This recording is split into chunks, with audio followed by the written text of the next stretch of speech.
Good afternoon from Port St. Lucie. This is Professor Tefero for Lesson 7 of Japanese History, Philosophy, and Mythology. Lesson 7, we're going to look at post-World War II Japan. What transpired in Japan and changed Japan from a militaristic nation to a highly efficient capitalist nation. And primarily, it is due to the defeat of Japan in World War II. The United States occupied Japan from 1945 to 1952 under General MacArthur. And what did the Japanese learn from the U.S. occupation?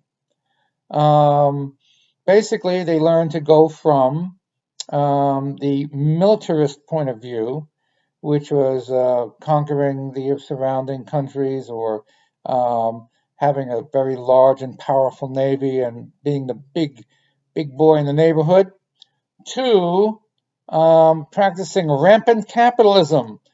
They became the most efficient and highly productive capitalist country in Asia, far surpassing China, far surpassing any other country in Asia, including India, Korea, or any other country. So, how did they do that?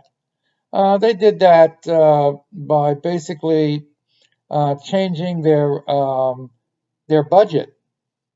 Their budget before 1945 was primarily 20% for or more of their GDP was going into their military budget.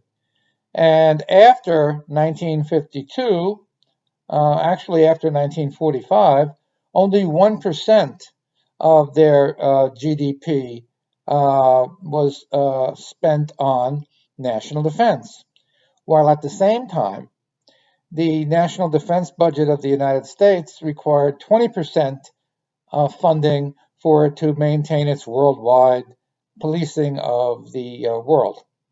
So, how did this affect both of these economies? Well, if you keep putting in or taking out, in the case of Japan, an extra 19% of your GDP every year compounded for 13 years, 1965 comes along, and by 1965, Japan had taken out an extra 19% of its GDP, compounded for 13 years, and eventually surpassed the American economy. Not in gross numbers, but in per capita income, in efficiency, in domination of the entire Asian theater of business. Japan was number one. And they did this by only appropriating 1% of their national budget to national defense, and 19% was saved and reinvested every single year for 13 straight years. And not only that, but for 40 years after that. So up to 2005, it went all the way up to 2%. Oh my God, from 1% to 2%. This is why the Japanese economy is always strong. It never has debt. It comes in the world's top 10 economies every year. The per capita income comes in the top 10 every year because they are truly, totally capitalistic society. They do everything for money. They don't do things for national defense. They do everything to make money. They make deals for money.